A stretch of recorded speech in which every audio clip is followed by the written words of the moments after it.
Hey guys, how's it hanging? Pokémon Legends ZA was announced last month to everyone's surprise, and while we don't know much about the new installment, people are very excited to revisit Kalos and the Legends formula. All the buzz has managed to drag me away from Persona 3 Reload and back into the persistent clutches of Pokémon for just a little while. Hey, but don't get me wrong, I'm happy to be here. Full transparency, my failed attempt at a large-scale Legends concept had me burnt out harder than a Typhlosion Typhlosion, so it's nice to finally be able to tackle some Legends ideas at a smaller scale.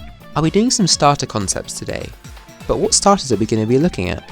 The announcement trailer didn't really give us any clues on what starter Pokemon we'll be taking with us around Lumiose. People seem to have come to the conclusion that it'll either be the basic Kalos starters with new Mega Evolutions, or a mix of old starters again. I'd personally be disappointed with the former, since the starter mix-up was one of my favourite things about Legends Arceus. So, as likely as it is, we'll not be going with Chespin, Fennekin and Froakie. Instead, take a look at this.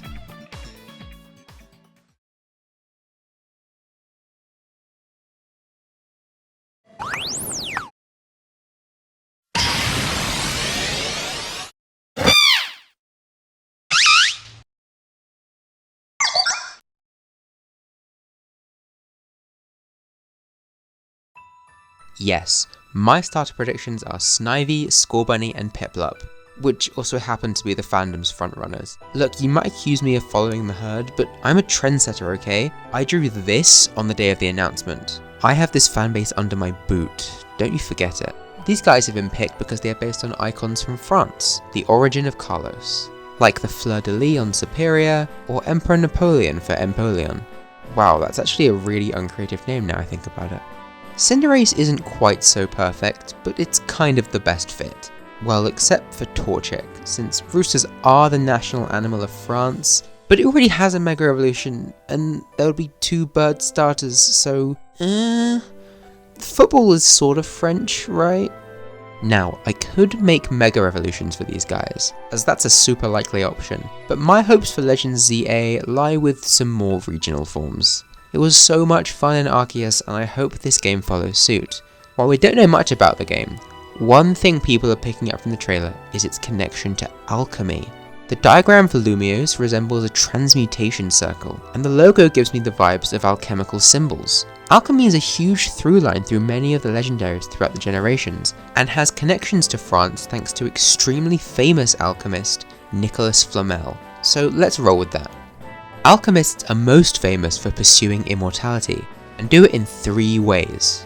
A universal medicine known as the Panacea, a potion known as the Elixir of Life, and the Philosopher's Stone, alongside other attempts to make artificial metals and minerals with the stone.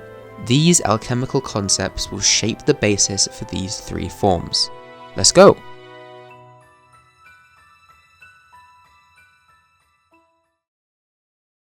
Starting with Serperior, I wanted to tie this Pokemon to healing alchemy and the idea of the Panacea, a medicine that would cure any ailment, named after the Greek goddess of universal remedy.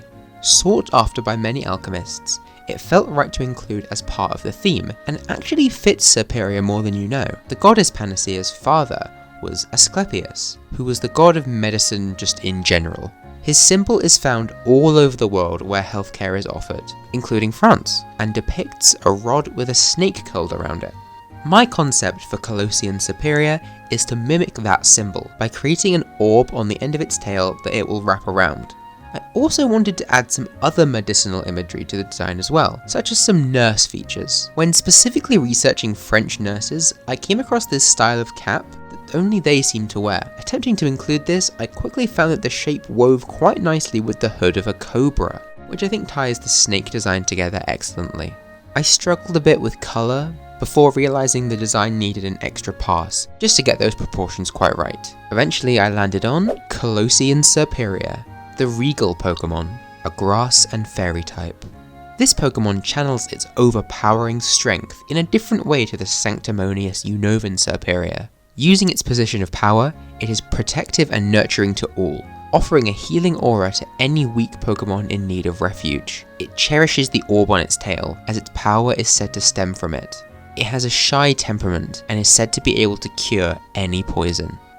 Now, quick pet peeve for people here. It really gets on my nerves when Fakemon artists feel the need to negate 4 times weaknesses for their Fakemon with like a new ability or something. Many extremely competitively viable Pokemon have 4 times weaknesses, so really all that does is kind of negate having a more thematic or interesting ability instead.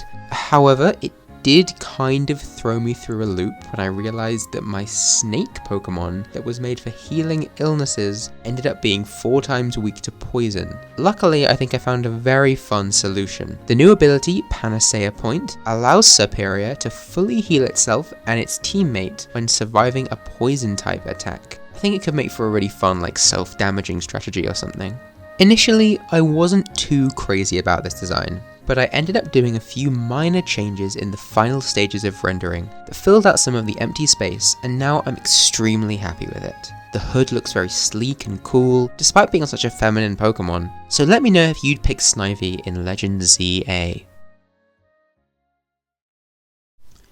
Moving on to Cinderace, this starter will represent the Elixir of Life, which is a potion of immortality. As with most alchemy, the concept made its way from Mesopotamia and China towards France in the West, where Chinese mythology states the elixir of life was originally mixed by the moon rabbit. I want Cinderace to be the most stereotypical alchemist of the trio, being a potion brewer that's slightly mad scientist and slightly mad sorcerer, just a kind of insane were-rabbit-like creature, which puts a whole new spin on the idea of the moon rabbit. Its affiliation with potions and poisons will tie into its other inspiration, which is the various horned rabbits of world folklore.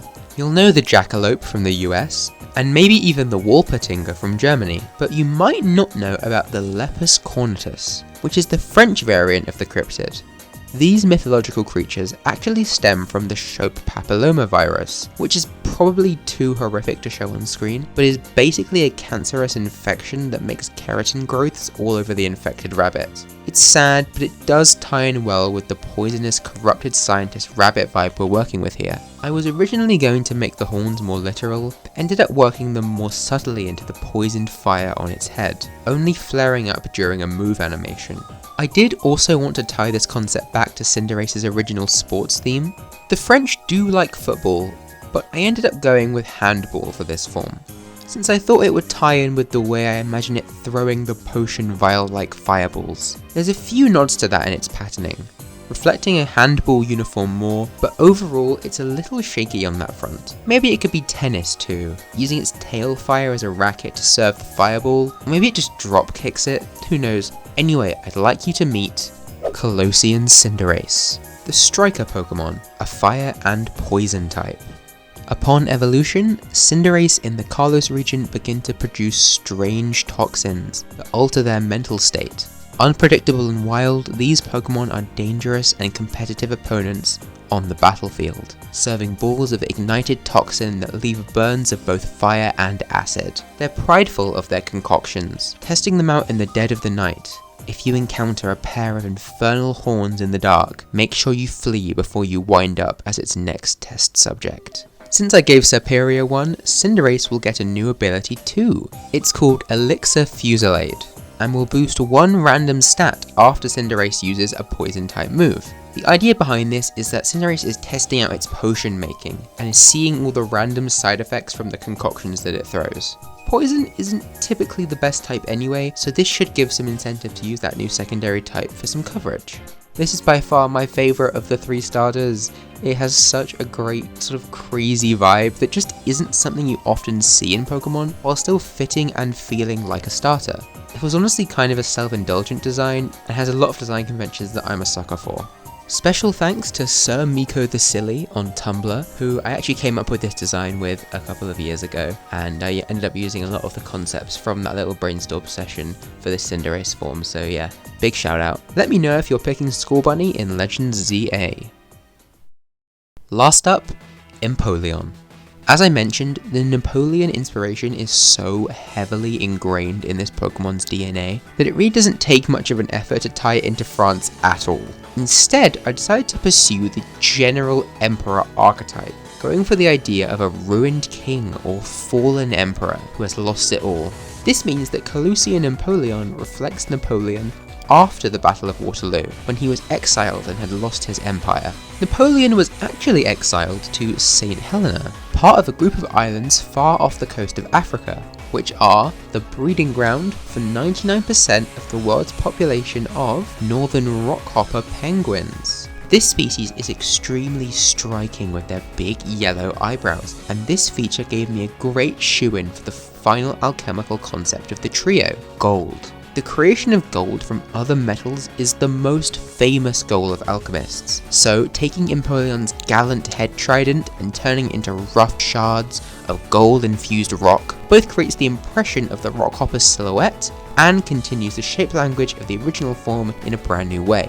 Plus, gold-infused rockhopper is pretty perfect. I mean, I know gold is a metal, but like gold ore, I can't use steel type again, like it's fine. Finally, I decided to tie all these concepts together with one extra mythological twist. I'm carrying on the slight Greek influence with these starters with a little bit of King Midas, a ruined ruler who lost his kingdom after he wished he could turn everything to gold. This form's more stern personality and shoulder fluff that suggests a tattered cape, alongside the weapon-like spurs on the flippers and spreading gold up the hands, does a lot to get the right vibe of an emperor who has lost it all. Colossian Empoleon, the Emperor Pokémon, a water and rock type.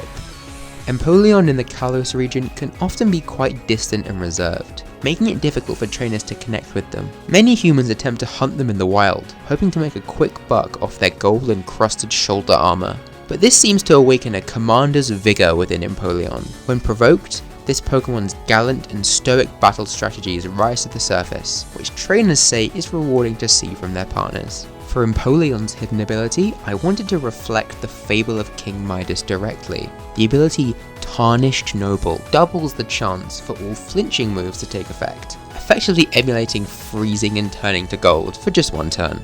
It also has the word noble in, referencing the noble metals which alchemists strive to create. This design took a while to get right, and even in its most recent iteration, it has still gone through ups and downs in my mind, but I do think I like it a lot. Mostly I'm proud of the inspirations that went into it, and I think they're the most clever of the 3 starters here. I might actually like Empoleon a little bit more if it got a form like this.